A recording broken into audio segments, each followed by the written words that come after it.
Donc bonjour à tous, donc je suis Anaïs Palardi, je suis la déléguée de l'agence de la FEC à La Rochelle, située à La Rochelle. Donc nous sommes un centre de formation qui est basé sur La Rochelle, mais qui a des actions aussi sur d'autres villes, comme sur la ville de Saintes, où on a une action de formation de préparation au métier du sanitaire et du social. Donc on va regarder ça en détail ce matin. On va être là ensemble une petite heure. Je vais vous présenter notre centre, je vais vous présenter les deux formations qu'on propose qui sont financées par la région. Et puis, si vous avez des questions, c'est le moment d'en profiter pour que je puisse répondre à vos interrogations éventuelles. D'accord ? Donc, la FEC, c'est un centre de formation et un CFA, centre de formation pour apprentis. Donc, organisme de formation, centre de formation continue et en apprentissage. On est un centre handi accueillant, d'où le logo formation et handicap avec un référent sur le site. Donc, c'est une entreprise qui a été créée il y a près de 50 ans maintenant, une entreprise privée créée avec 2 associés et qui, au fur et à mesure des années, s'est développée avec aujourd'hui un positionnement sur tout cet arc français qui représente 32 différents sites de formation. Donc, des sites de formation sont des agences avec des SIRET différentes, donc des structures différentes, mais qui appartiennent au groupe AFEC. L'AFEC emploie aujourd'hui plus de 200 salariés. Et vous voyez qu'on a l'agence de La Rochelle, ici, basée ici, en lien avec pour la région Nouvelle-Aquitaine, dont la direction régionale est située à Bordeaux.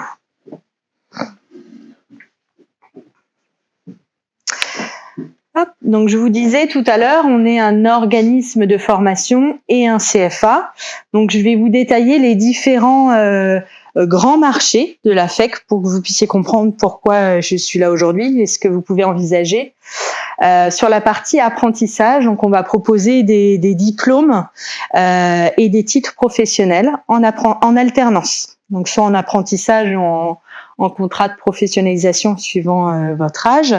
Donc des diplômes d'État de AES par exemple, accompagnant éducatif et social, ou un CAP AEPE, accompagnement à la petite enfance, éducatif à la petite enfance. Ou bien des titres professionnels comme secrétaire assistante médico-sociale. Là, on est vraiment sur une alternance en général d'1 journée par semaine en centre de formation et le reste du temps en entreprise. Et c'est ce qui peut répondre aux besoins de l'entreprise, de vous avoir un maximum dans ses locaux. D'accord ? Et vous, ça vous laisse le temps de préparer une certification, un diplôme. Donc ça, c'est le premier marché, on va dire.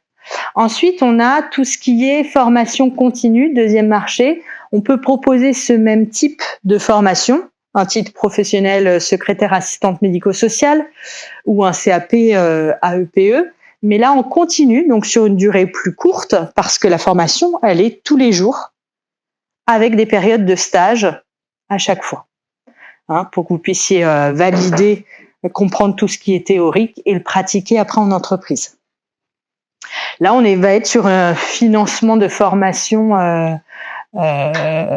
pour un public en reconversion souvent, donc avec des dossiers financés par le CPF, compte personnel formation, si ça vous parle, l'AIF, le financement de France Travail, Transition Pro, qui peut financer une formation d'un salarié en reconversion.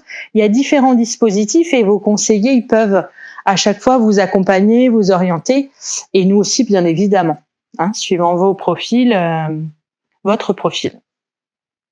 L'apprentissage, on est sur le financement de la formation par les OPCO des entreprises qui vous recrutent. Dans tous les cas, il n'y a pas de financement ni de votre part, ni de l'entreprise à proprement dit.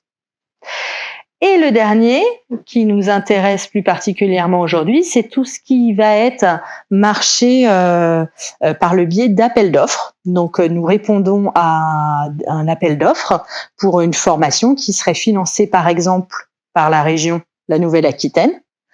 Nous sommes retenus pour proposer cette formation et donc c'est un troisième marché sur lequel la FEC est positionnée.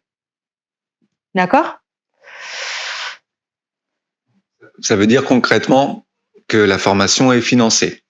Les formations dont on va vous parler sont financées et par la région. Ne vous coûtent rien. Pour ce qui est des coûts de la formation, parce qu'il y a toujours deux choses, mais vous en parlerez peut-être un petit peu après. Voilà, le coût de la formation et de la rémunération. Voilà, la formation coûte de l'argent, mais après il y a la question de qu'est-ce qu'on touche pendant la formation. Donc ça, on en parlera après, mais en tout cas pour les coûts de la formation, ils sont pris en charge par la région. Donc les formations pour lesquelles nous avons été retenus par la région Nouvelle-Aquitaine, que l'on a déployé là en 2024 et que l'on déploie en 2025-2026, c'est les formations que je vais vous détailler aujourd'hui. Alors je vais essayer de tous vous capter parce qu'on est vraiment sur des sujets différents. Il y a des personnes qui sont peut-être là pour le métier, enfin le secteur sanitaire et social, et d'autres sur le développeur web. Donc là, on est vraiment sur les opposés, mais en attendant, c'est les deux marchés pour lesquels on a été retenu et qu'on organise en 2025. Donc, préparation au métier du sanitaire et du social. Il y a 2 sessions qui sont planifiées. Une première sur Saintes de septembre 2025 à décembre 2025. Non, parce qu'on en a une en ce moment qui va terminer là en janvier. Donc, c'est une par an. Je vous en parlerai. C'est pas pour moi. Bon. Alors, donc on continue. La session sur La Rochelle, elle a lieu plus tôt. Elle a lieu du 7 avril au 11 juillet 2025. Donc, vous voyez, c'est des formations qui durent 3 mois. Hein ? Le titre professionnel, là, on est sur une formation certifiante. Développeur web et web mobile. Cette formation-là, elle a lieu uniquement sur La Rochelle, mais on a décidé de vous la présenter tout de même parce que peut-être que c'est un sujet qui vous intéresse. Avec le train, c'est possible de venir sur La Rochelle facilement. On a en ce moment, sur la promotion de 2024, on a des personnes qui viennent du sud du département.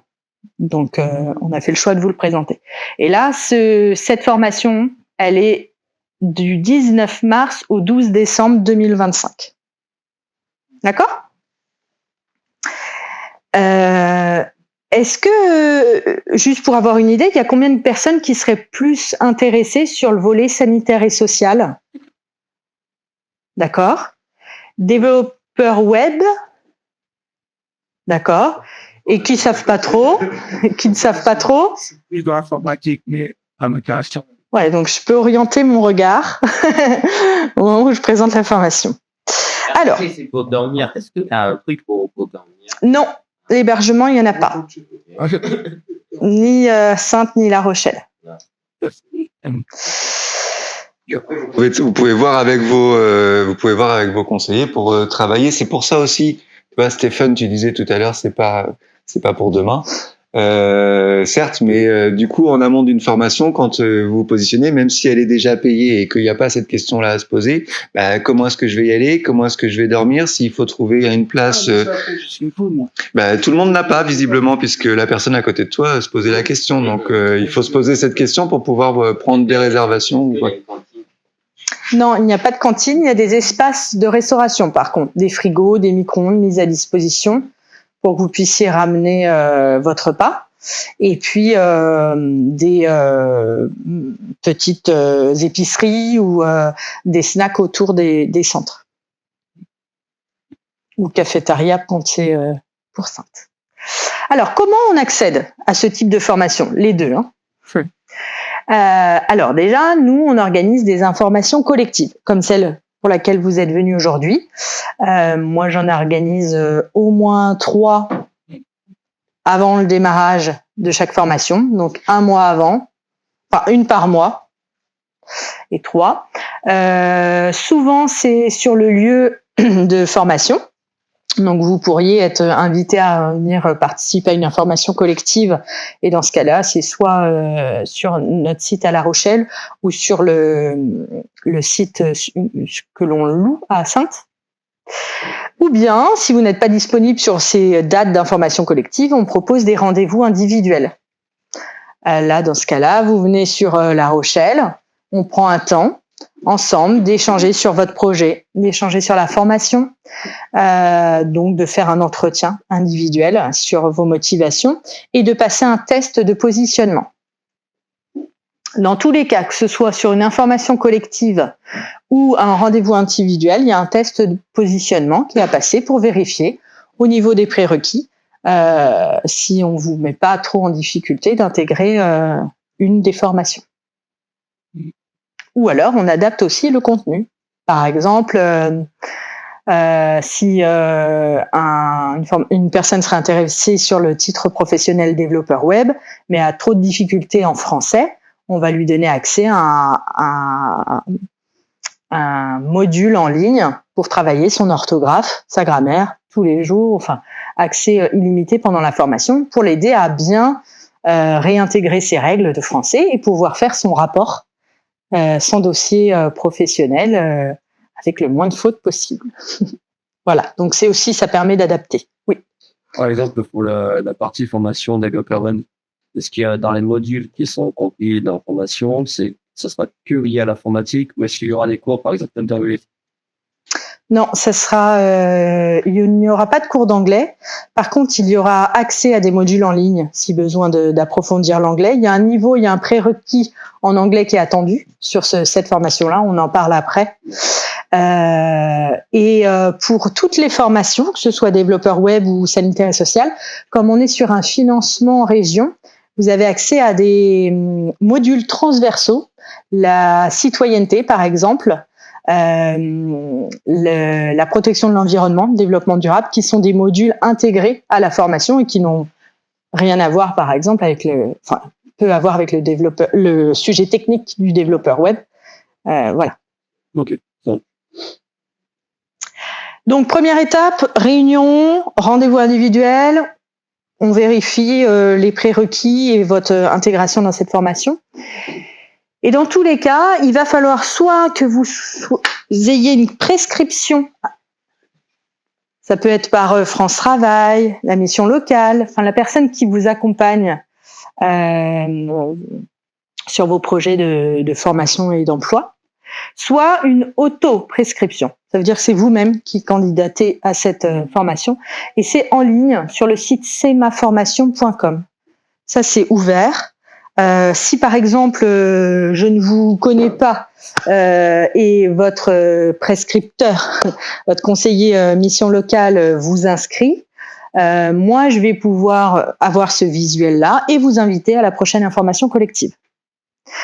Et si vous avez juste vu mon email passer d'invitation à l'information collective, mais que vous n'avez pas eu de prescription, on avance, on fait les thèses, vous confirmez votre intérêt. Forcément, il va falloir qu'il y ait une prescription. C'est obligatoire. D'accord? Et ça, je vous disais, c'est sur le site C'est ma formation. Vous avez le lien aussi. C'est ma formation Nouvelle-Aquitaine qui recense les différentes formations. Et là, je vous ai remis si ça Cap Emploi, peut-être votre conseiller Cap Emploi ou le haut niveau du pli. D'accord? Alors, au niveau des sites de formation, soit les formations qui ont lieu à La Rochelle, préparation sanitaire et sociale et développeur web, elles auront lieu sur La Rochelle, sur notre site, à la FEC. Celle sur Saintes, préparation métier du sanitaire et social, nous louons une salle de formation à la Cité entrepreneuriale. Vous voyez où c'est? Boulevard Guillet-Maillet. Voilà. Les lieux de formation sont déjà définis. Alors maintenant, je vais vous présenter les formations. Donc, je vais commencer par la préparation au métier du sanitaire et social, et puis après détailler le développeur web. D'accord? Alors, préparation métier du sanitaire et du social. Donc, je vous ai dit tout à l'heure, c'est une formation qui dure 3 mois. On va voir au niveau du programme et du public. Qui est-ce que ça peut intéresser cette formation? C'est très important lors de l'entretien que l'on fait ensemble de vérifier pourquoi vous faites cette formation, quels sont vos projets, parce que c'est là qu'on se rend bien compte que finalement vous voulez donner du sens. C'est ici, c'est une guerre sociale, c'est ici. Vous voulez donner du sens à votre travail et que pour vous ça a du sens d'accompagner des personnes qui peuvent être en difficulté, en perte d'autonomie, des personnes âgées, des personnes en situation de handicap, des enfants. Donc, au niveau des prérequis, c'est toute personne qui recherchera un emploi ou qui a ce projet d'accéder à un emploi ou à une formation dans le secteur des métiers du soin et du service à la personne. Je dis accès à une formation parce que pendant cette formation, vous allez creuser tout ce qui est emploi, donc métier, tout ce qui est formation, comment accéder à ces métiers, et puis sur un bassin, j'habite Saintes, tiens, autour de Saintes, finalement, c'est quoi le besoin des entreprises? Pour que j'aille pas faire une formation où finalement il n'y a pas de recrutement. D'accord? C'est vraiment une exploration de ce secteur-là. Alors, au niveau des prérequis, être motivé, je vous ai un peu parlé de la motivation lors de l'entretien, oui. Au niveau de la situation géographique, la performance ça fait bon, on s'est fait un rayon maximum pour les personnes. C'est vous qui le définissez par rapport, par exemple, à votre lieu d'habitation ou vos contraintes personnelles. C'est vous qui définissez où demain vous voudriez travailler. Ce qu'il y a, c'est que pendant la formation, c'est sûr que physiquement, il faut venir sur Saintes.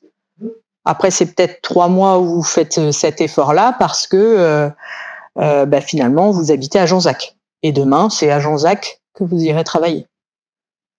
D'accord ? Donc, je vous ai parlé de motivation, être motivé par l'acquisition de nouvelles compétences et maîtriser l'écrit et l'oral de la langue française. Je vous ai dit tout à l'heure, si au niveau du niveau, on juge que c'est un petit peu limite pour vous, pour par exemple accéder à une formation supérieure, on vous accompagne en adaptant et en vous proposant des modules pour approfondir ces sujets-là. Donc les objectifs de la formation, c'est conforter la connaissance des métiers du soin et des services à la personne sur un territoire, on vient d'en parler, et acquérir les premiers gestes professionnels, le langage professionnel, les compétences de base liées au secteur. Vous allez travailler sur le positionnement, vous, en tant que professionnel de ce secteur-là. Vous allez rechercher un stage. Donc, vous allez travailler sur la conduite d'entretien de recrutement. C'est un recrutement de stage, mais demain, ça sera un recrutement pour un emploi. Et quand je vous parlais des premiers gestes professionnels, c'est qu'on intègre dans cette formation la notion d'hygiène avec le HACCP qui est étudié et le SST, sauveteur secouriste du travail, qui est une formation certifiante de 2 jours que vous passez lors de la formation et formation certificat qui est très utile dans ce secteur de service à la personne parce que vous avez vu les bases pour pouvoir sauver, alerter des personnes en difficulté. Alors, je vous ai remis ici les dates. À La Rochelle, d'avril à juillet, en continu. De Saintes, de septembre à décembre, en continu. En général, il y a une journée de distanciel qui est proposée dans le planning pour vous permettre d'avoir du temps, d'aller faire des enquêtes métiers, d'aller chercher un stage, d'aller faire vos entretiens. Parce que c'est trop compliqué de gérer ça uniquement le soir, et c'est trop compliqué aussi de gérer des absences des uns et des autres. Voilà, donc l'organisation de cette année, c'était celle-ci, une journée en distanciel pour pouvoir faire ces recherches-là. Et donc un stage pendant cette formation. Donc les stages, ça va être en fonction là de vos affinités. Hein. Est-ce que demain vous voulez travailler auprès des personnes âgées? Dans ce cas-là, vous allez rechercher peut-être un stage dans un EHPAD. Est-ce que c'est au niveau du soin et c'est peut-être dans une structure, voilà, une structure de service à la personne. C'est vous qui allez chercher votre stage avec en tête le projet d'un éventuel emploi pour demain. Et pour le coup, pour répondre à votre question, monsieur, parce que je suppose que votre question du rayon de jusqu'où on peut nous demander d'aller, en fait, c'est aussi à ça que sert la formation, parce que vous allez pouvoir voir les différents métiers qu'il y a à l'intérieur de ce secteur-là.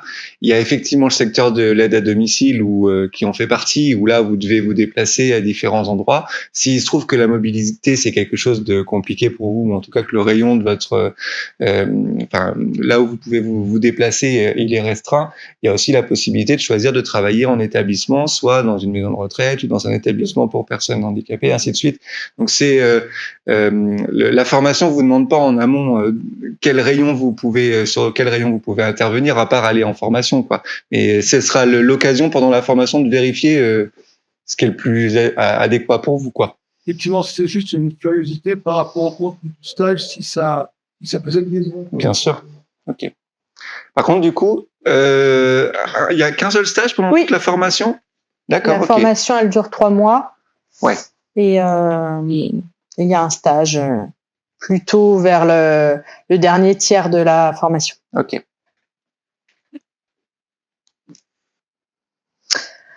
Est-ce que vous avez des questions sur le contenu de cette formation? Parce qu'après, je vais passer au développeur web. Une question, c'est juste au niveau des rémunérations. Ah, ça vient après. Je vous en parle juste après, comme ça vous concerne tous. On va voir comment on peut monter les dossiers de rémunération. D'accord.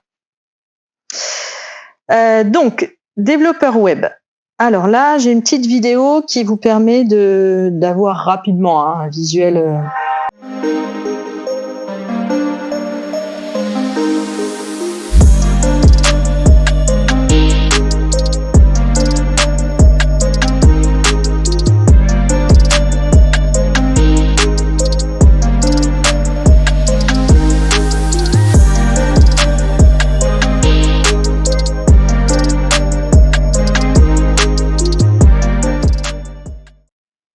Voilà la petite introduction. Ah bah, c'est bon. Une seule fois, s'il vous plaît. Alors là, au niveau des prérequis, il faut avoir consolidé un projet professionnel sur du web ou sur du web mobile. Il faut avoir un niveau suffisant pour suivre la formation. C'est une formation d'un niveau 5, donc Bac plus 2. Et il faut maîtriser l'anglais, niveau B1. On en parlait tout à l'heure. Vous voyez, il faut déjà un certain niveau en anglais parce que au niveau du codage, c'est que de l'anglais. Et qu'on n'a pas le temps, lors de cette formation, de revoir les notions de base en anglais. D'accord ? Donc, au niveau des métiers visés, qu'est-ce qu'on fait Excusez-moi. Juste, est-ce que je peux vous faire préciser un petit peu pour la salle ce que vous entendez par... c'est quoi consolider son projet professionnel concrètement? Qu'est-ce que vous entendez par là? Et le niveau suffisant, comment est-ce que vous l'évaluez? Ouais.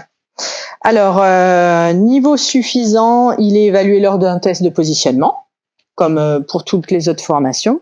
Test de positionnement avec un volet numérique et des questions sur du codage, par exemple, qui permet de confirmer que vous n'êtes pas un débutant sur le sujet. Il faut avoir déjà des premières notions sur du HTML, du CSS.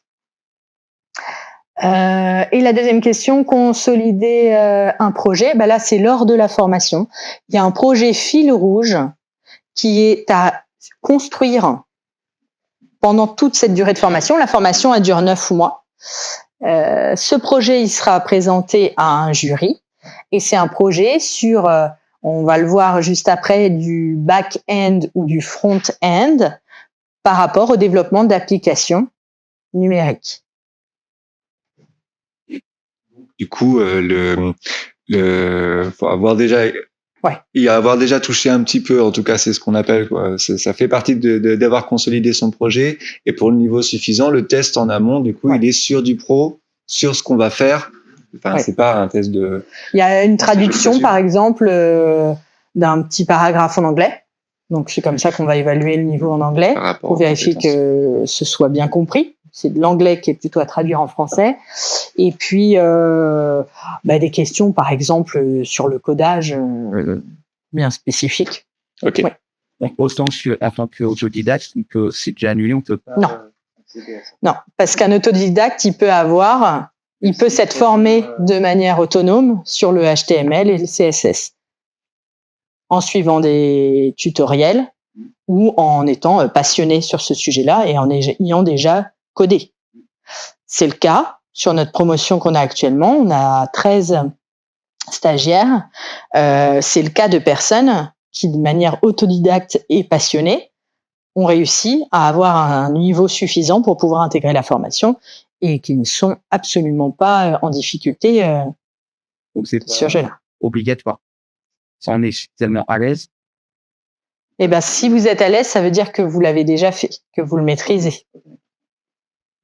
Niveau suffisant, ça veut pas dire niveau scolaire, quoi. Ouais. C'est ça qu'on vous dit. Vous n'êtes pas obligé d'avoir un bac ou tel diplôme pour pouvoir rentrer. Ça veut dire il faut que vous maîtrisiez déjà certaines compétences de base en informatique pour pouvoir continuer après dans la formation. Mais effectivement, si vous l'avez appris tout seul ou en stage ou par d'autres biais, ça peut être un niveau suffisant. Mais c'est pour ça qu'on vous évalue en amont pour voir ce que vous savez, ce que vous savez pas. C'est ça? Alors là, je vous ai détaillé les types de métiers visés. Ça vous parlera peut-être plus. Sur le côté développeur web et développeur mobile, le développeur web, c'est celui qui est en front-end. Donc, c'est la partie visible des sites internet ou des applications. C'est ce que l'on voit, nous, en tant qu'usagers. Vous voyez, là, on reparle de codage HTML, CSS, JavaScript qui est vu en formation après. Il faut avoir déjà un premier niveau. Et le développeur mobile spécialisé dans le développement d'applications pour les smartphones et les tablettes. Donc là, on est vraiment sur le côté base de données pour pouvoir construire son application, la création de son application. D'accord ? Alors, au niveau des dates, donc je vous rappelle cette formation, 19 mars, 12 décembre. Là, il y a 3 différents stages. Il y a un stage très court. Il y a un stage très court qui est plutôt sur la partie finalisation de votre projet professionnel dont on a parlé. Ça fait plusieurs mois que vous avez travaillé dessus, vous le présentez auprès de professionnels. Et ensuite 2 stages plus longs avec l'idée de se dire mais qu'est-ce que je vais en faire de ce stage ? Est-ce que c'est que demain je voudrais faire un apprentissage dans cette entreprise et poursuivre sur une autre formation, ou bien je veux en profiter pour voir comment ça se passe dans tel ou tel type d'entreprise et quel métier je veux faire demain. Oui. Oui.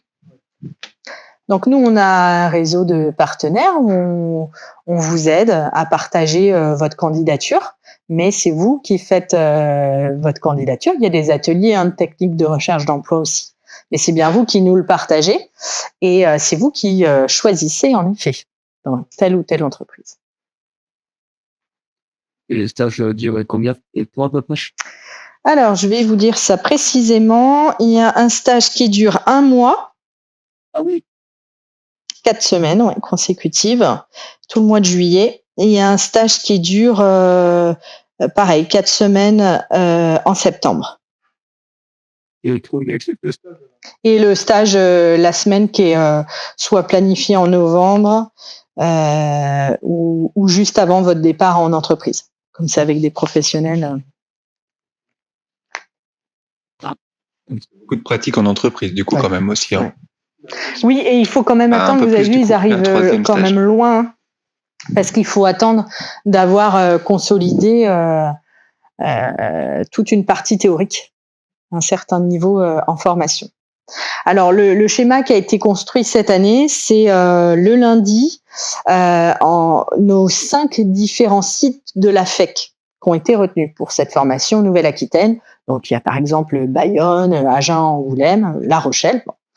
Ces 5-là, tous les stagiaires, donc ça représente 40 à 50 stagiaires, ils sont connectés en distanciel, tous avec le même formateur, le lundi, toute la journée, même formateur en distanciel. Ensuite, mardi, mercredi, jeudi, chacun sur son site, donc pour vous à La Rochelle, chacun a son formateur sur ces 3 jours consécutifs pour approfondir les notions qui ont été vues le lundi. Et le vendredi, travail en autonomie, en distanciel ou en présentiel, mais en autonomie sur son projet fil rouge qui est justement présenté quelques mois après la rentrée.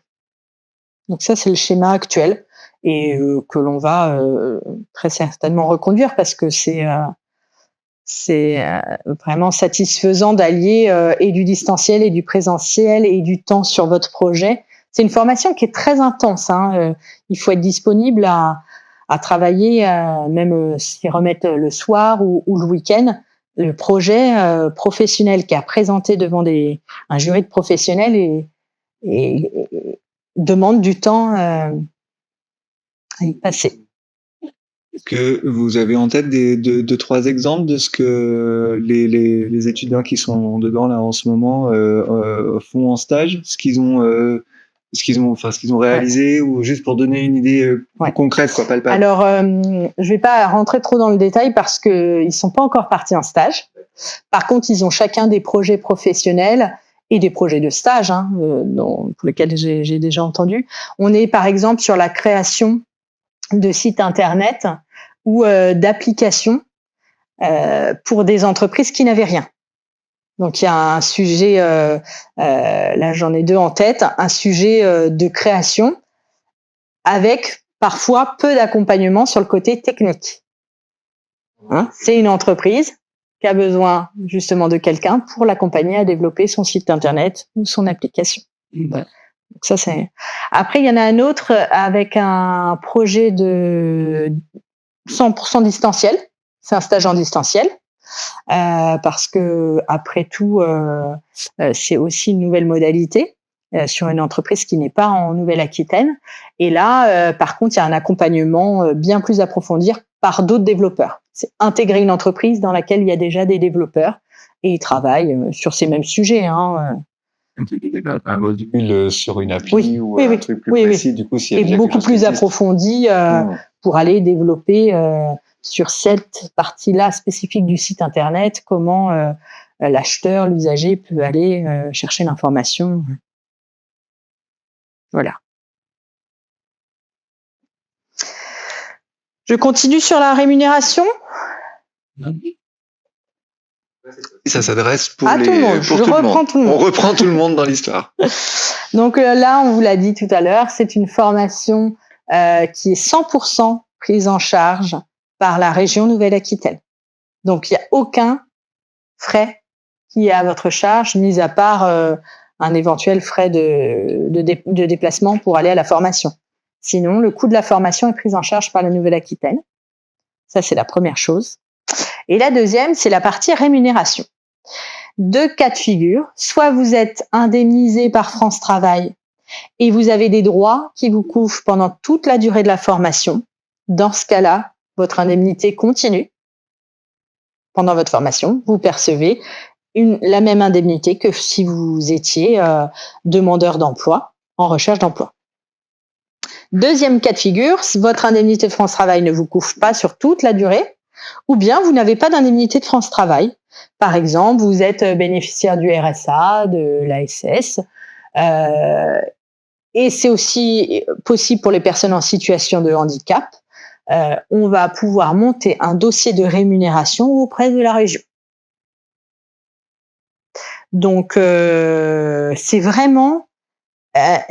chaque cas est particulier et c'est ce temps-là qu'on prend aussi sur les rendez-vous individuels pour voir dans quel cadre vous arrivez sur cette formation et comment on peut vous accompagner pour monter le bon dossier de rémunération.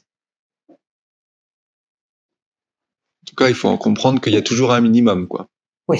Il y a toujours un minimum d'allocation pendant la formation, quelle que soit sa situation. Que là, je vois dans le public, il y a pas mal de jeunes. Il y en a peut-être qui n'ont pas d'indemnité France Travail. Ça arrive souvent parce que vous n'avez pas travaillé encore assez. Il y a toujours quelque chose qui existe. La région prend le relais pour une petite allocation pour vous laisser la possibilité de faire vos déplacements, de manger sur place et ainsi de suite, et de louer votre chambre s'il y a besoin.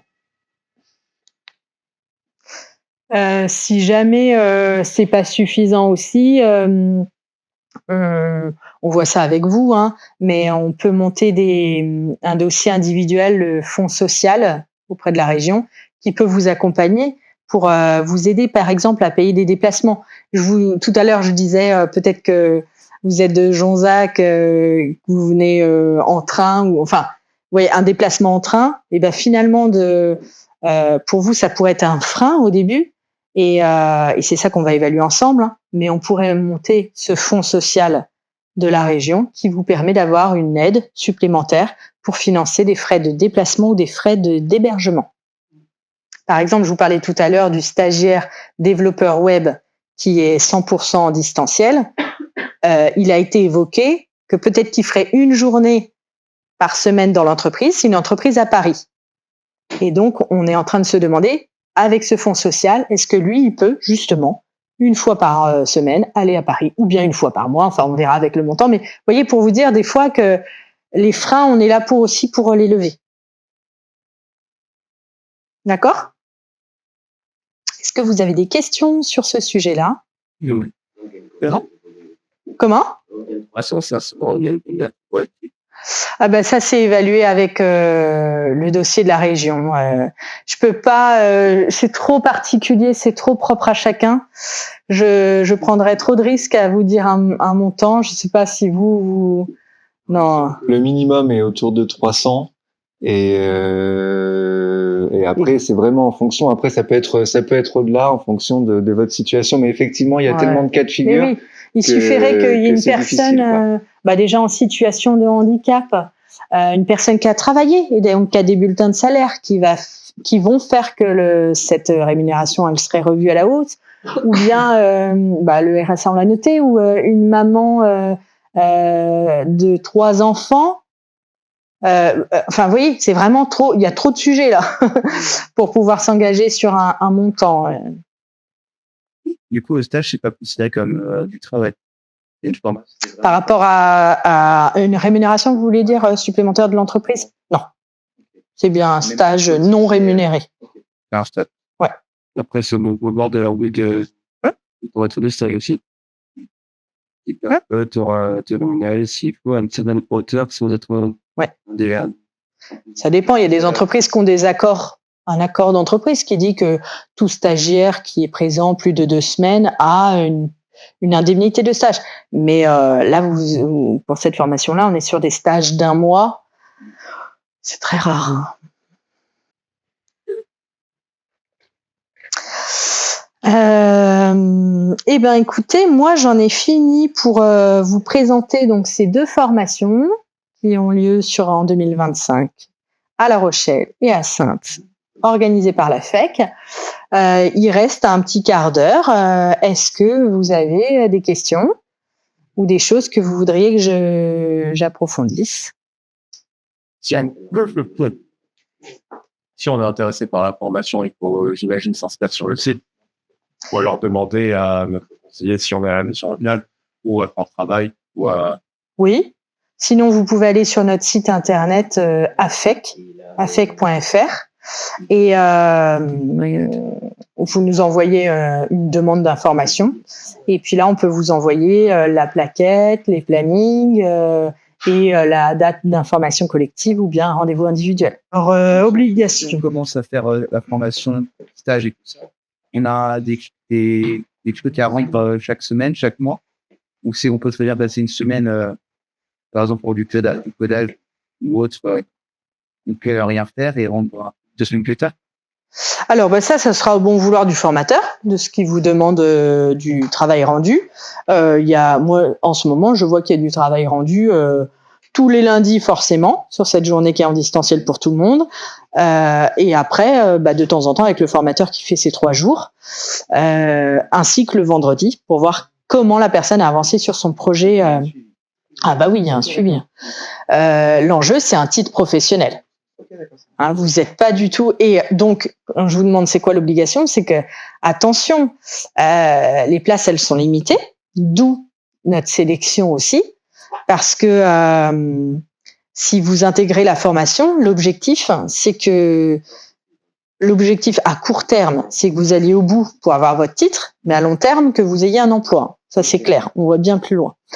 Par contre, si vous venez pour abandonner, vous avez pris la place de quelqu'un, puisqu'on a fait une sélection, hein, donc vous avez pris la place de quelqu'un, et c'est un échec finalement pour tout le monde. Ouais. Petit point d'alerte, rémunération, feuille de présence, hein, feuille d'émargement. Si vous êtes absent sans justificatif, Ouais, ok. Bon. il n'y a pas de maintien de rémunération pour le côté région, par exemple. Vous voyez ? Pourcentage entre le réussite entre le stagiaire et un devient salarié ou apprenti ou autre. Alors oui, on l'a pas encore évalué sur La Rochelle, comme notre première session n'est pas terminée. Mais sinon, oui, c'est des enquêtes que l'on fait à chaque fin de formation. Et puis, dans le suivi, à 3 mois et à 6 mois, voir quel est le retour à l'emploi, ce côté réinsertion. Est-ce que c'est finalement une poursuite d'études après pour approfondir sur autre chose, ou bien si c'est une formation qui vous permet de répondre aux besoins du territoire, des entreprises, et que vous avez été recruté, et est-ce que c'est dans une entreprise dans laquelle vous avez fait votre stage? Enfin voilà, on essaye d'analyser tout ça. Comment? Même en tant que travailler dans une entreprise pour ensuite aller dans une autre. Ah bah oui, ouais. Donc oui, présence obligatoire. Après, on ne viendra pas vous chercher chez vous, mais on va déjà vérifier pourquoi il y a une absence éventuelle, parce qu'on peut aussi s'inquiéter en fait de savoir pourquoi la personne n'est pas là. Il est attendu une assiduité au maximum sur cette formation, sur toutes les formations. Hein. Et puis, pour vous, ça a un impact sur la rémunération. D'ailleurs, en parlant de présence, j'ai fait signer personne à l'entrée.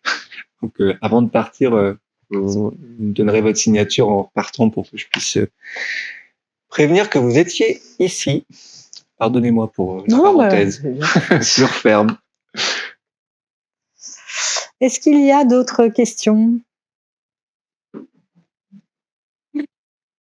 Dans la partie des modules développeur web, est-ce qu'il y aura est-ce qu'il va être un type d'évaluation ou autre en termes, par exemple, s'il y a des CPF, ou pas des CPF, des évaluations en cours de formation. Oui. Il y a des ECF, évaluation, pendant la formation, oui. Par CCP. Donc, par bloc de compétences, il y a 2 blocs principaux, back-end, front-end. Il y a un ECF à chaque fin de bloc pour vérifier votre niveau et voilà, et vous préparer à la certification. Et je suppose que c'est les méthodes qu'on aura du coup par rapport à ça. On prend aussi pour la partie finale avec. Oui, tout va compter. La partie stage et la partie évaluation finale devant un jury. Tout ça sera comptabilisé. Oui. Et comment ça va évoluer du coup par rapport à la partie stage? Est-ce qu'il y aura des gros rapports à faire? Est-ce qu'il y aura des Il y a un dossier à faire. Ouais. Après, vous êtes accompagné par le formateur pour monter ce dossier avec un certain formalisme particulier et un certain nombre de pages. C'est un titre professionnel, c'est ça? Donc tous les titres professionnels sont plus ou moins, il y a toujours plus ou moins la même dynamique, c'est qu'il y a des dossiers à remplir par module où vous racontez ce que vous avez fait en lien avec ce module. En gros, je schématise vraiment. Et ensuite, vous avez un dossier pro, vous allez rentrer aussi un petit peu dans le détail aussi de vos stages pour pouvoir en raconter plus. Et le jury qui va vous évaluer avant de vous avoir à l'oral aura accès à ces dossiers-là pour pouvoir savoir ce que vous avez fait et justement vous poser des questions, vous faire préciser le jour J sur place, quoi. Ça vous évite d'avoir à tout raconter sur le moment sur le moment de l'examen. L'examen, l'oral, il est là pour préciser, pour affiner certains points. Vous avez raconté que vous avez fait telle application, mais concrètement, est-ce que vous étiez tout seul? Est-ce qu'il y avait quelqu'un pour vous aider? Et puis là, c'était quoi la technique que vous avez utilisée? J'ai pas compris ou voilà. Ça, en général, ça c'est cette forme-là, quoi. Oui, donc en gros, c'est un examen type BTS, quoi. Maintenant, C'est un examen. Le titre professionnel, il a toujours cette forme-là. Quel que soit le métier, vous pouvez faire un titre professionnel en l'occurrence de conseiller en insertion. Pour le coup, c'est la même chose. En tout cas, ce que vous avez fait en stage, c'est rédigé dedans. Il y a une première forme, un premier nombre d'informations que vous donnez dans le dossier écrit, et puis après le jury va plus loin. L'oral, il est fait pour aller plus loin, quoi. donc, Par contre, du coup, que l'oral, c'est pas un oral, comment dire? On va vous poser des questions, comment expliquer? C'est la professionnelle. Ouais, c'est pas du QCM en tout cas. On va pas. Le but du jeu, c'est pas de vous dire est-ce que vous savez en quelle année a été créé tel langage informatique. C'est pas ça. Enfin, ça peut arriver dans le cours de la conversation, mais c'est pas ça le but du jeu, quoi. Et généralement, oui, les premières questions, c'est surtout sur ce qu'on a fait, ce qu'on a appris, et savoir, écoute, j'ai tel problème, qu'est-ce que tu aurais fait devant la scène? Voilà, tout à fait. Si vraiment il y a un truc que vous avez mal utilisé dans votre écriture ou dans ce que vous avez raconté, ou vous dites un truc complètement aberrant, ou vous confondez deux langages, par exemple, un truc comme ça, là, on peut vous poser la question, attends, est-ce qu'il sait bien de quoi il parle?